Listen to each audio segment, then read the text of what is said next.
Detail கொஸ்டின்ல third கொஸ்டின், explain the factors influencing the rate of a reaction.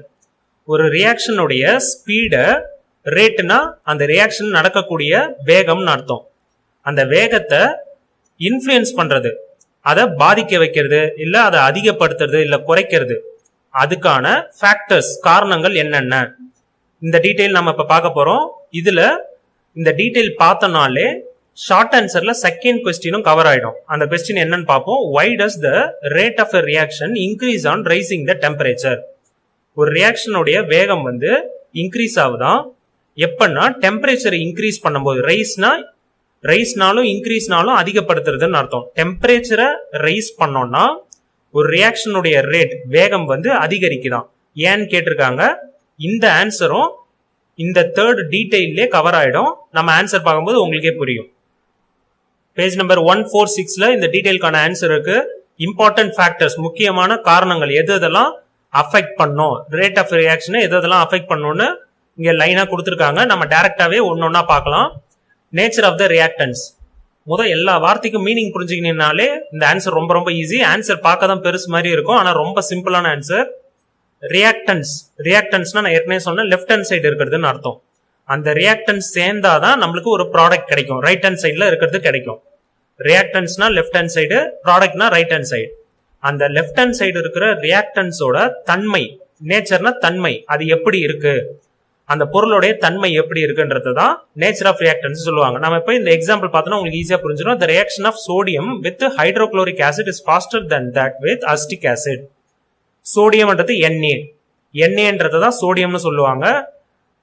இங்கேயும் Na இருக்கு, செகண்ட் ஈக்குவேஷன்லயும் Na இருக்கு. ஃபர்ஸ்ட் ஈக்குவேஷன்ல Na கூட அது கூட எதை ஆட் பண்றோம்னா ஹைட்ரோக்ளோரிக் ஆசிட். ஹைட்ரோக்ளோரிக் ஆசிடோட ஃபார்முலா HCl. செகண்ட் ஈக்குவேஷன்ல அசிட்டிக் ஆசிடோட ஃபார்முலா CH3COOH. இப்ப ஃபர்ஸ்ட் ஈக்குவேஷன்ல HCl ஆட் பண்ணும்போது அந்த ரியாக்ஷனுடைய வேகம் வந்து அதிகமா இருக்குதான். செகண்ட் அசிட்டிக் ஆசிடோட சோடியம்ன்றது ரெண்டு ஈக்குவேஷன்லயுமே சேம் தான். சோடியம் HClஓட ஆட் பண்ணோம்னா, ஹைட்ரோக்ளோரிக் ஆசிடோட ஆட் பண்ணா வேகமா இருக்குதான். அதுவே அசிட்டிக் ஆசிடோட ஆட் பண்ணோம்னா ஸ்லோவா நடக்குது அப்படின்னு சொல்றாங்க. இதை விட இப்ப ஃபர்ஸ்ட் ஈக்குவேஷன் வந்து ஃபாஸ்டா நடக்குது, செகண்ட் ஈக்குவேஷன் வந்து ஸ்லோவா நடக்குதுன்னு சொல்றாங்க. ஏன்னா இந்த டூ யூ நோ ஒய்ன்றத ஆன்சர்ல எழுத தேவையில்ல. இந்த காரணம் ஏன்னா ஹைட்ரோக்ளோரிக் ஆசிட் ஏன் ஃபாஸ்டா சோடியமோட ரியாக்ட் ஆகுது அசிட்டிக் ஆசிட கம்பேர் பண்ணா. ஹைட்ரோக்ளோரிக் ஆசிட் வந்து ஸ்ட்ராங்கர் ஆசிட் பேஸ்லாம் நம்ம pH ஸ்கேல்ல பார்த்தோம்ல, அதுல ஹைட்ரோக்ளோரிக் ஆசிடோடைய pH வேல்யூ வந்து ரொம்ப குறைவு, அதனால ரொம்ப ஆசிடா இருக்கும் அது. தென் அசிட்டிக் ஆசிட கம்பேர் பண்ணும்போது HCl வந்து ரொம்ப ஆசிட் தன்மை வந்து அதிகமா இருக்கும். இப்ப பாருங்க, நேச்சர் என்ற வார்த்தை வந்துருச்சு பாருங்க. ஆசிடோடைய தன்மை, ரெண்டு விதமான ஆசிட் இருக்கு. ஒரு ஆசிடோட தன்மை வந்து இன்னொரு ஆசிட கம்பேர் பண்ணும்போது அதிகமா இருக்கு, stronger acid. thus more reactive. அது ரொம்ப ஆசிடா இருந்ததுன்னா அது ரியாக்ஷன் வந்து வேகமா நடக்கும். so the nature of reactants influence the reaction rate. so இதை வச்சே நம்ம சொல்லலாம் ஒரு ரியாக்டன்டோடைய நேச்சர், தன்மை எப்படி இருக்கோ. அது ஆசிட் ரொம்ப அதிகமான ஆசிடா இருந்ததுன்னா, pH ஸ்கேல்ல ரொம்ப குறைவா இருந்ததுன்னா, pH ஸ்கேல்ல ரொம்ப குறைவா இருந்தா அது ஆசிட், ரொம்ப குறைவா இருந்ததுன்னா அது ரொம்ப ஆசிட். ஃபார் எக்ஸாம்பிள் உங்களுக்கு புரிஞ்சதுக்காக மட்டும் சொல்றேன்.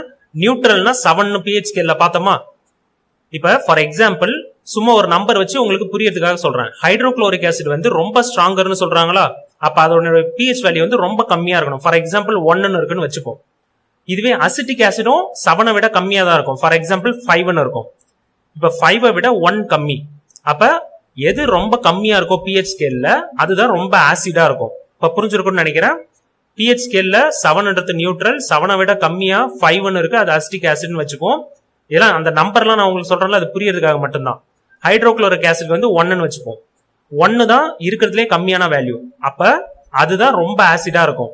ரொம்ப ஆசிடா இருந்தா அது ரொம்ப ரியாக்டன்டோடைய நேச்சர் வந்து ரியாக்ஷன் ரேட், வேகத்தை அதிகரிக்கும்னு சொல்றாங்க. இப்ப இதெல்லாம் எப்படி ஞாபகம் வச்சுக்குது, ரைட் ஹேண்ட் சைட்லாம் எப்படி ஞாபகம் வச்சுக்கிறது, ரொம்ப ஈஸி. லெஃப்ட் ஹேண்ட் சைடு மட்டும் நீங்க எழுதிட்டீங்கனாலே போதும். Naன்றது சோடியம், ஹைட்ரோக்ளோரிக் ஆசிட் எழுத போறீங்க. Naன்றது சோடியம், CH3COOH வந்து அசிட்டிக் ஆசிட். இந்த நம்பர்லாம் பேலன்ஸ் பண்றதுக்காக போட்டிருக்காங்க. 2 Na இருக்கு, 2 H இருக்கு, 2 Cl இருக்கு. இங்க முன்னாடி 2ன்னு போட்டாங்கன்னா அந்த 2 வந்து Hக்கும் பொருந்தும், Clக்கும் பொருந்தும். இதெல்லாம் நம்ம நிறைய டைம் பார்த்துட்டோம், அதனால நான் டீட்டெயிலா சொல்லல. இப்ப இங்க 2 Na இருக்கு, 2 Cl இருக்கு. அப்ப 2 NaCl சேர்த்துக்கணும். Na கூட இந்த Cl சேர்த்துக்கணும், ஹைட்ரஜனை தனியா பிரிச்சுக்கணும். அதே போல பாருங்களா, ஃபர்ஸ்ட்ல ஹைட்ரஜன் பிரிச்சோம்ல, அதே போலதான் செகண்ட் ஈக்குவேஷன்லயும் ஹைட்ரஜனை பிரிக்க போறோம். இந்த இடத்துல பார்த்தோம்னா Naன்றத இது கூட ஆட் பண்ணிருக்காங்க பாருங்க, CH3COO Na. இந்த CH3COO கூட Na ஆட் பண்ணிருக்காங்க இந்த ரியாக்ஷன்ல. இந்த ரியாக்ஷன்ல Na கூட Cl ஆட் பண்ணிருக்காங்க. சோ லெஃப்ட் ஹேண்ட் சைடு நீங்க எழுதிட்டீங்கனாலே ரைட் ஹேண்ட் சைடு எழுதிடலாம். இத க்ளூ எப்படி ஞாபகம் வச்சீங்கனாலும் ரைட் ஹேண்ட் சைடுல ஹைட்ரஜன் கடைசியா வரணும். அதை நீங்க ஞாபகம் வச்சுக்கிட்டீங்கன்னா லெஃப்ட் ஹேண்ட் சைடுல இந்த நம்பர்லாம் நீங்களே பேலன்ஸ் பண்ணலாம். ஈக்குவேஷன் பேலன்ஸ் பண்றது எப்படின்ட்டு நான் போட்டோசிந்தசிஸ் அப்பயே சொன்னேன். சோ அதை பேஸ் பண்ணி இந்த ஈக்குவேஷனை ஈஸியா பேலன்ஸ் பண்ணிடலாம். ரொம்ப ஈஸியான ஈக்குவேஷன் தான் இது. ஒன்னே ஒன்று நம்மளுக்கு என்ன தெரியணும்னா, ஹைட்ரோக்ளோரிக் ஆசிட்னா HCl, அஸ்டிக் ஆசிட்னா CH3COH. அது தெரிஞ்சாலே போதும், இந்த ஈக்குவேஷன்லாம் easy. Next concentration of the reactants. First concentration என்னன்றது நம்மளுக்கு புரியணும். இதுக்கு நான் ஒரு எக்ஸாம்பிள் வச்சு சொல்றேன். ஏதோ ஒரு ஜூஸ் எடுத்துப்போம். ஃபார் எக்ஸாம்பிள் ஆரஞ்சு ஜூஸ்ன்னு எடுத்துக்கலாம். அந்த ஆரஞ்சு ஜூஸ்ல இப்போ 5 லிட்டர் ஆரஞ்சு ஜூஸ் இருக்குன்னு வச்சுப்போம். இதுதான் ஒரு வெசல், அதுல 5 லிட்டர் இருக்குன்னு வச்சுப்போம். அதுல 4 லிட்டர் வந்து ஆரஞ்சு ஜூஸும் 1 லிட்டர் வந்து வாட்டரும் நான் கலந்து வச்சிருக்கேன். இதுல ஆரஞ்சு ஜூஸ் அதிகமா இருக்கா? இதுவே இன்னொரு சிச்சுவேஷன் எடுத்துப்போம். ஒரு வெசல் இருக்கு, அதுல 2 லிட்டர் தான் ஆரஞ்சு ஜூஸ் இருக்கு, 3 லிட்டர் வந்து வாட்டரை கலந்துடுறேன். இதுல ஃபர்ஸ்ட் சிச்சுவேஷன்ல ஆரஞ்சு ஜூஸோட கான்சென்ட்ரேஷன் அது எவ்வளவு இருக்கு, இத கம்பேர் பண்ணா வாட்டரை கம்பேர் பண்ணா எவ்வளவு இருக்குன்னா அதிகமா இருக்கு. So concentration is more. Second சிச்சுவேஷன்ல கான்சென்ட்ரேஷன் இஸ் லெஸ். ஏன்னா வாட்டரை கம்பேர் பண்ணும்போது ஆரஞ்சு ஜூஸோட அளவு வந்து கம்மியா இருக்கு. இது ஃபுல்லாவே ஆரஞ்சு ஜூஸ் தான் நம்ம சொல்லுவோம், ஆனா அதுல வாட்டரோட அளவு வந்து அதிகமா இருக்கு. புரிஞ்சிருக்கும்னு நினைக்கிறேன். ஃபர்ஸ்ட்ல கான்சென்ட்ரேஷன் அதிகம், செகண்ட்ல கான்சென்ட்ரேஷன் கம்மி. தண்ணி குறைவா இருந்தா, இதுல ஷார்ட்கட் மாதிரி ஞாபகம் வச்சுக்கணும்னா, எதுல தண்ணி குறைவா இருக்கோ அதுல கான்சென்ட்ரேஷன் அதிகம்னு அர்த்தம். தண்ணியோ இல்ல வேற ஏதோ ஒரு பொருளோ, ஆரஞ்சு ஜூஸை தவிர வேற எது இருந்தாலும் அது குறைவா இருக்கணும்னு அர்த்தம். அப்ப கான்சென்ட்ரேஷன் அதிகம். புரிஞ்சிருக்கும்னு நினைக்கிறேன். Changing the amount of the reactants also increases the reaction rate. இப்ப இந்த பாயிண்ட்லாம் பாத்தீங்கன்னா ரொம்ப ஈஸி பாருங்க. The nature of the reactants influence the reaction rate. Nature of the reactant topic பார்த்தோமா, டாபிக் வந்து இன்ஃப்ளூயன்ஸ் பண்ணுது ரியாக்ஷன் ரேட் அப்படின்னு எழுதிட்டோம். அதே போல அமௌண்ட் ஆஃப் த ரியாக்டன்ஸ், அமௌண்ட்னா கான்சென்ட்ரேஷன் அர்த்தம், அதை சேஞ்ச் பண்ணாலும் ரியாக்ஷன் ரேட்டை இன்க்ரீஸ் பண்ணும். அந்த சென்டென்ஸை அப்படியே டாபிக்கை வச்சு எழுதிடலாம். இந்த சப் டாபிக் கொடுத்துருக்காங்கல்ல, அதை வச்சு எழுதிடலாம். கான்சென்ட்ரேஷன் தான் அமௌண்ட்னு அர்த்தம். இப்ப நான் ஆரஞ்சு ஜூஸ் எக்ஸாம்பிள் சொன்னாலும் அதை மட்டும் நல்லா ஞாபகம் வச்சுங்க. இது ஃபுல்லுத்தையுமே படிச்சிடலாம்.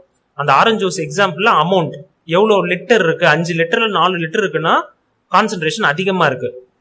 இதுதான் ஃபர்ஸ்ட் பாயிண்ட். அமௌண்ட் அதிகமா இருக்கு இல்ல கான்சென்ட்ரேஷன் அதிகமா இருக்கு, அதனால ரியாக்ஷன் ரேட்டும் வேகமா நடக்கும். The amount of the substance present in a certain volume of the solution is called concentration. இதை தான் நான் வந்து எக்ஸாம்பிள் வச்சு சொன்னேன். certain volume of the solutionன்றது 5 litre, மொத்தம் 5 லிட்டர். அதுல அமௌண்ட் ஆஃப் த சப்ஸ்டன்ஸ்னா நம்மளுக்கு எது தேவையோ அதை பார்க்கணும். இப்ப நம்ம ஆரஞ்சு ஜூஸ் தான் நம்மளுக்கு தேவை, வாட்டர்ன்றது கலப்பணும், அது கூட சேர்த்திருக்கோம். சோ அதை பார்க்க கூடாது. சப்ஸ்டன்ஸ்ன்றது ஆரஞ்சு ஜூஸை குறிக்கும். அதுல மொத்தம் இருக்குதுல அந்த 5 லிட்டர், அதுல தண்ணியும் கலந்துருக்கு. சோ அந்த 5 லிட்டர் அதுதான் சர்டைன் வால்யூம் ஆஃப் த சொல்யூஷன்றது.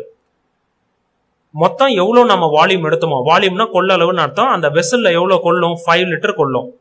அதுல நம்மளுக்கு தேவையான சப்ஸ்டன்ஸ், அதாவது ஆரஞ்சு ஜூஸோட அளவு வந்து 4 லிட்டர். ஃபர்ஸ்ட் சிச்சுவேஷன் சொல்றேன், அததான் கான்சென்ட்ரேஷன் சொல்லுவோம். புரிஞ்சிருக்கும்னு நினைக்கிறேன். இப்ப மோர் த கான்சென்ட்ரேஷன், இப்ப கான்சென்ட்ரேஷனோட அளவு அதிகமா இருந்ததுன்னா more particles per volume exist in net and hence faster the reaction. Concentration அதிகமா இருந்ததுன்னா per வால்யூம்னா பெர் லிட்டர்னு எடுத்துங்க. பெர் லிட்டர்ல அந்த ஜூஸ், கலந்த ஜூஸ் இருக்குல்ல, 4 லிட்டர் ஆரஞ்சு ஜூஸும் 1 லிட்டர் வாட்டரும் அது கலந்துதான் இருக்கும். நான் அது உங்களுக்கு புரியறதுக்காக தான் அதை பிரிச்சு சொன்னேன். அது கலந்து இருந்ததுன்னா அதுல இருந்து நான் இப்போ ஒரு சின்ன டம்ளர்ல அதுல இருந்து ஜூஸ் எடுக்கிறேன்னு வச்சுங்க. அந்த டம்ளர்ல ஆரஞ்சு ஜூஸோட அளவு வந்து அதிகமா இருக்கும். இதுவே நான் செகண்ட் சிச்சுவேஷன் இன்னொன்னு சொன்னேன்ல, அதுல இருந்து இப்ப இந்த செகண்ட் சிச்சுவேஷன்ல இருந்து இதுல இருந்து ஒரு டம்ளர்ல இருந்து இதுல இருந்து ஜூஸ் எடுக்கிறேன்னு வச்சுங்க. ஆரஞ்சு ஜூஸோட அளவு அந்த டம்ளர்ல வந்து கம்மியா இருக்கும், குறைவா இருக்கும். இததான் இதுல கொடுத்துருக்காங்க. பெர் வால்யூம்னா அது 1 லிட்டர்னு எடுத்துக்கலாம், இல்ல 1/2 லிட்டர்னு எடுத்துக்கலாம். அதை எடுத்து செக் பண்ணி பாக்குறோம்னா அதுல ஆரஞ்சு ஜூஸோட அளவு வந்து மோர் பார்ட்டிகல்ஸ், அது வந்து அதிகமா இருக்கும். நம்மளுக்கு தேவையான பொருள் வந்து அதிகமா இருக்கும். அது போல அதிகமா இருந்ததுன்னா அந்த ரியாக்ஷன் ஏதோ ஒரு ரியாக்ஷன் நடக்குதுன்னா அதை வேகமா நடத்தும் அந்த ரியாக்ஷனை. இப்ப இதுக்கு உங்களுக்கு எக்ஸாம்பிளே கொடுத்துருக்காங்க. Granulated zinc reacts faster with 2m hydrochloric acid then 1m hydrochloric acid. இது வந்து அளவை குறிக்கும். 2m 1mன்றதுலாம் அளவை குறிக்கும். கிரானுலேட்டட்னா ரொம்ப சின்ன சின்ன பீஸ் மாதிரி, ரொம்ப சின்ன கிரெயின்ஸ் மாதிரி, தானியம் போன்ற ரொம்ப சின்ன சைஸ்ன்னு அர்த்தம். ஸ்மால் சைஸ் ஞாபகம் வச்சுங்க. ஸ்மால் சைஸ் அளவு கொண்ட ஜிங்கை வந்து ஹைட்ரோக்ளோரிக் ஆசிடோடைய 2m அளவோட ஆட் பண்ணோம்னா அது ஃபாஸ்டா நடக்கும். இதுவே 1m அளவோட ஆட் பண்ணோம்னா அது ஸ்லோவா நடக்கும். இப்ப இந்த ஆரஞ்சு ஜூஸை கம்பேர் பண்ணி பாருங்க. 4 லிட்டர் ஆரஞ்சு ஜூஸோட கம்பேர் பண்ணா வேகமா நடக்கும். 2 லிட்டர் ஆரஞ்சு ஜூஸோட கம்பேர் பண்ணா ஸ்லோவா நடக்கும். இந்த 4 லிட்டர் 2 லிட்டர் நான் சொல்றதுலாம் இதுதான். ஒரு ஆரஞ்சு ஜூஸ்ல எவ்வளவு ஆரஞ்சு ஜூஸ் இருக்கு வாட்டரை கம்பேர் பண்ணும்போது அதை தான் கான்சென்ட்ரேஷன் சொல்லுவோம். ரொம்ப சிம்பிள். கான்சென்ட்ரேஷன்றது ஃபர்ஸ்ட் நேச்சர் ஆஃப் ரியாக்டன்ஸ், அதோடைய தன்மை, அது ஆசிட் வந்து எப்படி இருக்கு, ரொம்ப ஆசிடா இருக்கா இல்ல லைட்டா ஆசிடா இருக்கான்றத வச்சு சொல்றது. செகண்ட் வந்து கான்சென்ட்ரேஷன் ஆஃப் ரியாக்டன்ஸ், ரியாக்டன்ஸோட அளவு அது எவ்வளவு இருக்கு அதை வச்சு சொல்றது. Third temperature. இப்ப இந்த டெம்பரேச்சர் இதை புரிஞ்சுக்கிறதுக்கு ரொம்ப சிம்பிள். என்னன்னா வீட்டுல தண்ணி சுட வைப்பாங்க, தண்ணியை கொதிக்க வைப்பாங்களா, அந்த தண்ணியை கொதிக்க வைக்கும் போது டெம்பரேச்சர் அதிகமாக அதுல இருந்து வேகமா பபிள்ஸ் மாதிரி வெளியெல்லாம் வரும். அதை வச்சுதான் நம்ம இப்ப இதை புரிஞ்சுக்க போறோம். Most of the reactions go faster at higher temperature. டெம்பரேச்சரை அதிகப்படுத்தணும்னா ரியாக்ஷன்லாம் வேகமா நடக்கும். பிகாஸ் ஏன்னா adding heat to the reactants provide energy to break more bonds. நம்ம ஹீட்டை ஆட் பண்ணோம்னா அந்த டெம்பரேச்சர் அதிகப்படுத்துறோம்ல, சிலிண்டர் மூலயமா அந்த ஹீட்டை கொடுக்குறோமா, கேஸ் சிலிண்டர் மூலயமா, அதனால ஹீட் அதிகமாகுமா. ஹீட் அதிகமாச்சுன்னா அந்த வாட்டர் வந்து ரொம்ப வேகமா கொதிக்க ஆரம்பிக்குமா. அந்த டைம்ல என்ன ஆகும்னா வாட்டருக்குள்ளார இருக்கிற பாண்ட்ஸ்னா அது சேர்ந்து இருக்கிறதுன்னு அர்த்தம். ஹைட்ரஜனும் ஆக்சிஜனும் சேர்ந்து இருந்ததுனா தான் வாட்டர் நம்மளுக்கு கிடைக்கும். அந்த பாண்ட் வந்து பிரேக் ஆக ஆரம்பிக்கும். அந்த பிரேக் ஆக ஆரம்பிச்சதுன்னா ஸ்பீட் அதிகமாகும். இப்ப ஸ்பீடுன்றது நம்ம எப்படி ஈஸியா புரிஞ்சுக்கலாம்னா, அந்த கொதிக்கிறது பபிள்ஸ் வேக வேகமா வருது இல்ல, அந்த வேகமா வர பபிள்ஸ் வந்து டெம்பரேச்சர் அதிகமாக அந்த பபிள்ஸ் அதிகமா வரும். அதை தான் ரியாக்ஷன் ஃபாஸ்டா நடக்குதுன்னு சொல்றாங்க. Calcium carbonate react slowly with hydrochloric acid at room temperature. இதுக்கு ஒரு எக்ஸாம்பிள் கொடுத்துருக்காங்க. நான் வாட்டர்னு சொன்னது உங்களுக்கு ஈஸியா ஞாபகம் வச்சுக்கிறதுக்காக. இங்க கொடுத்துருக்க எக்ஸாம்பிள் வந்து கால்சியம் கார்பனேட் CaCO3, அதுக்கான ஃபார்முலா. அது வந்து ஹைட்ரோக்ளோரிக் ஆசிடோட HClஓட ரூம் டெம்பரேச்சர்னா நம்ம ரூம்ல இருக்குல்ல அந்த டெம்பரேச்சர்ல ரொம்ப ஸ்லோவா நடக்கும். இதுவே நம்ம டெம்பரேச்சர் ரூம் டெம்பரேச்சர் இல்லாம இந்த ரியாக்ஷன் நடக்கிறத வந்து வேற ஒரு டெம்பரேச்சர், அதிகமான டெம்பரேச்சர்ல நம்ம செஞ்சோம்னா இந்த ரியாக்ஷன் வந்து வேகமா நடக்கும்னு சொல்றாங்க. நான் ஏற்கனவே சொன்ன செகண்ட் ஷார்ட் ஆன்சருக்கும் இதுதான் ஆன்சர்னு அப்படின்ட்டு. அதுக்கு இதுல இருந்து இது வரைக்கும் எழுதணும். ஹீட்டை அதிகமா ஆட் பண்ணோம்னா டெம்பரேச்சர் அதிகமா ஆச்சுன்னா நமக்கு அந்த ரியாக்ஷன் வேகமா நடக்கும். இதை புரிஞ்சுக்கினீங்கனாலே ரொம்ப ஈஸி. நெக்ஸ்ட் ப்ரெஷரை ஈஸியா புரிஞ்சுக்கிறதுக்கு, இப்போ ஒரு ரூம்ல 10 ஸ்டூடெண்ட்ஸ் இருக்காங்க. அங்க ப்ரெஷர்ன்றது அழுத்தம்ன்றது கம்மியா இருக்கும். அதாவது ரஷ்ன்றது ஞாபகம் வச்சுங்க. ஒரு ரூம்ல ரஷ் அதிகமாச்சுன்னா அவங்க வந்து மோதிப்பாங்களா. இப்ப ஃபார் எக்ஸாம்பிள் அந்த ரூம்ல 10 ஸ்டூடெண்ட்ஸ்க்கு பதிலா 100 ஸ்டூடெண்ட்ஸ் இருக்காங்கன்னு ஃபார் எக்ஸாம்பிள் எடுத்துப்போம். அப்ப ஒரே ரூம்ல இடம் கம்மியா இருக்கு, ஆனா நிறைய பேர் இருந்தாங்கன்னா அவங்க மோதிக்க நிறைய சான்ஸ் இருக்கு. மோதிக்கிறதுனா அவங்க கொலைட் ஆவாங்க. அதுதான் கொலைடு நீங்க கொடுத்துருக்காங்க பாருங்க. அதை மோதிக்க சான்ஸ் அதிகமா இருக்கு. அப்ப பிரச்சனைகள் வருமா ஒரு ரூம்ல, அதையே தான் இங்க யூஸ் பண்ண போறோம். Pressure if the reactants are gases. Reactants வந்து லெஃப்ட் ஹேண்ட் சைடு ஒரு ஈக்குவேஷன்ல இருக்கிறது வந்து கேஸா இருக்கு. Increasing their pressure increases the reaction rate. அதனுடைய ப்ரெஷர், அந்த கேஸோடைய ப்ரெஷரை அதிகப்படுத்தணும்னா ரியாக்ஷனுடைய ரேட் வந்து வேகம் வந்து அதிகமாகும். திஸ் இஸ் பிகாஸ் ஏன்னா ஆன் இன்க்ரீசிங் த ப்ரெஷர் அதிகப்படுத்தணும்னா ஒரு ரூம்ல நிறைய பேரை ஒன்னா ஆக்கணும்னா தி ரியாக்டிங் பார்ட்டிகல்ஸ் கம் க்ளோசர். அவங்க எல்லாம் க்ளோஸா பக்கத்துல வந்துருவாங்க. அது போல அந்த ஸ்டூடெண்ட்ஸ்லாம் ரொம்ப பக்கத்துல வந்துட்டாங்கன்னா அவங்க மோதிக்கிறதுக்கு நிறைய சான்ஸ் இருக்கு. கொலைடு ஃப்ரீக்வென்ட்லி அதிகமா மோதிக்கிட்டாங்கன்னா அதிகமா எனர்ஜி உண்டாகும். நம்ம டெம்பரேச்சர்லயே பார்த்தோம்ல, டெம்பரேச்சர் அதிகமாச்சுன்னா அதிகமாக பார்ட்டிகல்ஸ், அந்த பொருளுக்குள்ளார இருக்கிற பார்ட்டிகல்ஸ் சொல்லுவாங்க, அதெல்லாம் மோதிக்கும். மோதிக்கிறது வந்து ரொம்ப அதிகமாச்சுன்னா நமக்கு கொலிஷன், அதாவது மோதிக்கிறது கொலிஷன் சொல்லுவாங்க. அது அதிகமாச்சுன்னா அந்த ரியாக்ஷனுடைய வேகம் வந்து இன்னும் அதிகரிக்கும். ஸோ டெம்பரேச்சரும் ப்ரெஷரும் கிட்டத்தட்ட ஒரே லாஜிக் தான். டெம்பரேச்சர் சூடு அதிகமாகுது, பாண்ட்லாம் உடையும், ரியாக்ஷன் வேகமா நடக்கும். பிரஷர், ஒரு ரூம்ல நிறைய பேர் இருக்காங்க, அவங்க மோதிக்க நிறைய வாய்ப்பு இருக்கு, அதனால ஹீட் அதிகமா ஜெனரேட் ஆகும். இதை இன்னும் ஈஸியா புரிஞ்சுக்கிறதுக்கு ஒரு கேஸ், இந்த ஒரு பாக்ஸ்ல கேஸ் இருக்குன்னு எடுத்துப்போம். அந்த கேஸுடைய பிரஷர் கம்மினா, குறைவா இருக்குன்னா, இதுல இந்த பார்ட்டிகல்ஸ் சொல்றோம்ல, சின்ன சின்ன கண்ணுக்கு தெரியாதது, அந்த பார்ட்டிகல்ஸ் வந்து எட்ட இருக்கும், டிஸ்டன்ஸ் வந்து அதிகமா இருக்கும். இதுவே இந்த கேஸ்க்கு நான் பிரஷர் அதிகமாக்கிறேன், அழுத்தத்தை அதிகமாக்கிறேன். அழுத்தத்தை அதிகமாக்கணும்னா எல்லாரும் கிட்ட கிட்ட வந்துருவாங்க, அந்த பார்ட்டிகல்ஸ்லாம் கிட்ட கிட்ட வந்துட்டாங்க பாருங்க. இதனால கொலிஷன், மோதிப்பாங்க. மோதிக்கும் போது அந்த ரியாக்ஷன் வந்து வேகமா நடக்கும். இவங்க மோதுறதுக்கு வாய்ப்புகள் ரொம்ப கம்மி, அப்ப ரியாக்ஷன் ஸ்லோவா நடக்கும். மோதிக்கினாங்கன்னா வேகமா ரியாக்ஷன் நடக்கும், கொலைட் ஆனாங்கன்னா வேகமா ரியாக்ஷன் நடக்கும்ன்றத ஞாபகம் வச்சுக்கிங்கன்னா பிரஷர் முடிஞ்சிருச்சு. Next catalyst.